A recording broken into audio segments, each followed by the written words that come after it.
first question: what employment skills should I be working on during the pandemic?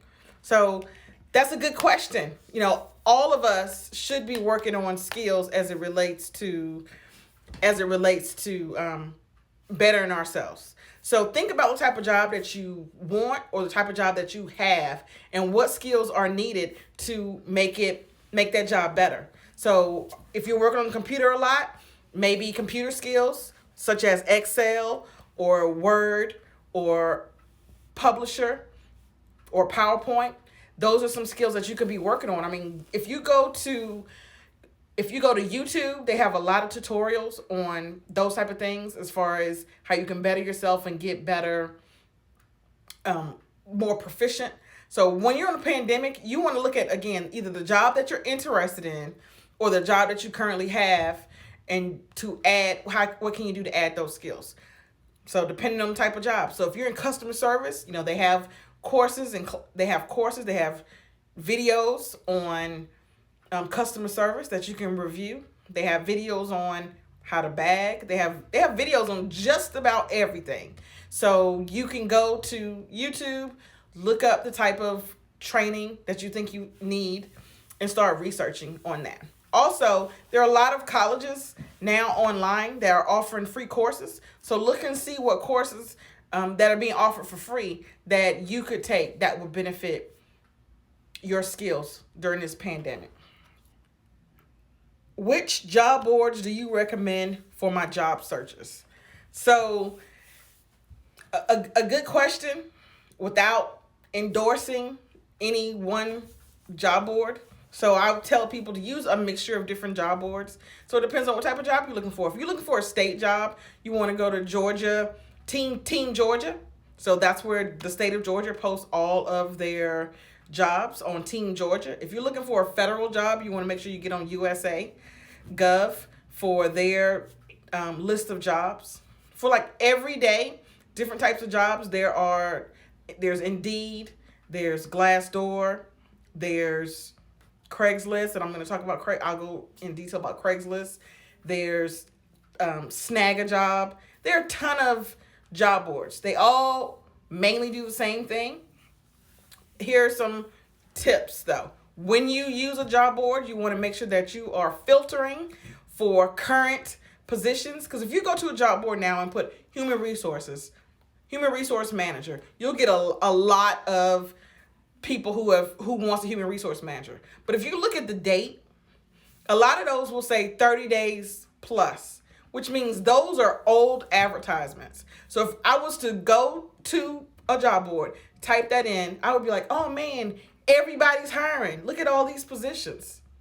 When in fact, most of those are probably closed. If they're 30 days plus, those positions are closed. So when you're looking at a job board, you want to filter the days out because you want newer jobs. You want to make sure that you're applying for new jobs, not old jobs. You don't want to waste your time applying for old jobs.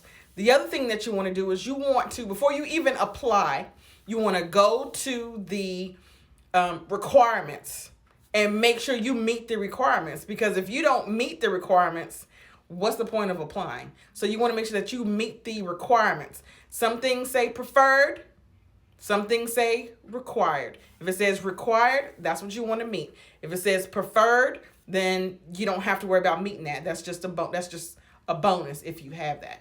So you want to look at that. You want to look at new jobs. You want to make sure that your skills meet the requirements, that you have that. The other thing too is do not fall in love with jobs you see online.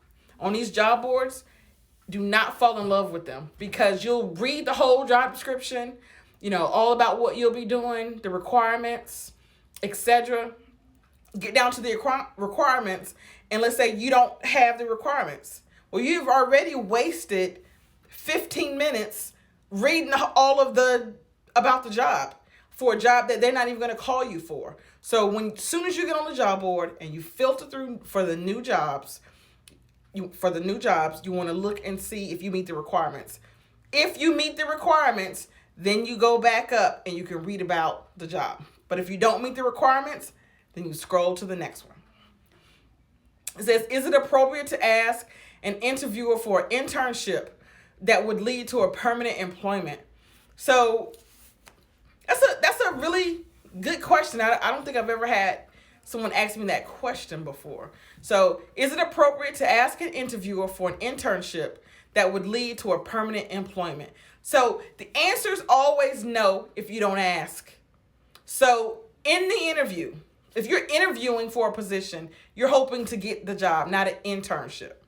When you apply in your cover letter, you can say, if I don't get this job, not in your cover letter, in your thank you letter, if I'm interested in working here, I'd be willing to do an internship in order to get a permanent position.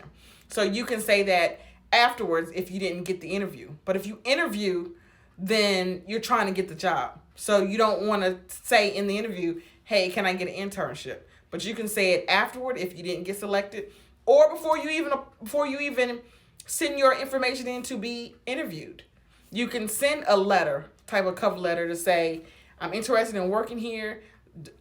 Do you offer internships so that I can learn a job, paid or non-paid? Because some internships are paid. Some internships are not paid. So you want to make sure you ask that question. If you're trying to get paid, you can say a paid internship. If pay doesn't matter, then you can say just, a non-paid internship. Because really, you want to say, if it's non-paid, you're just trying to learn the skills. You want to learn the skills so that you can take those skills and either work at that company that you're getting an internship with, or take those skills and go to another company. How many versions of my resume should I have? So I know some people who have several versions of their resume. And you should be tweaking your resume for each job you're going after. But I would only probably have 1 or 2 actual versions of my resume. I wouldn't have more than that. You can have the different functions. So there's a couple different functions of resumes. So you can have, 1 or 2 of those functions. But I would have the main resume that I went after most of the time is the one that I would send out most of the time is the one that you're going to tweak. So you're going to have a resume that you're going to tweak for every job you're going for. Because although it's about how many jobs you're applying for, if your skills don't match, you're not going to get it. I mean, the whole point too is you don't want to waste your time applying for a job that you're not going to get. If you're going to go through the trouble of sending them your resume, then make sure that your resume matches the skills that they have on the job that you're going after. So you want to make sure that your resume matches. So for each job, you want to look. They're asking for A, B, and C. If you have A, B, and C skills, A, B, and C skills need to be listed on your resume. So I would have no more than 2 versions, and I would just tweak them. Resumes are like bait, fishing bait. You want to think of it like fishing.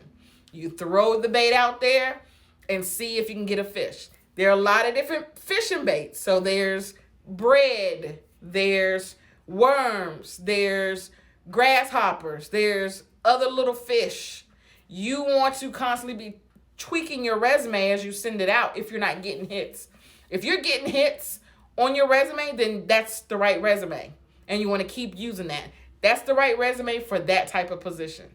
If you're not getting any hits, then you need to tweak your resume because you should be getting hits. If you're applying for jobs, you should be getting hits.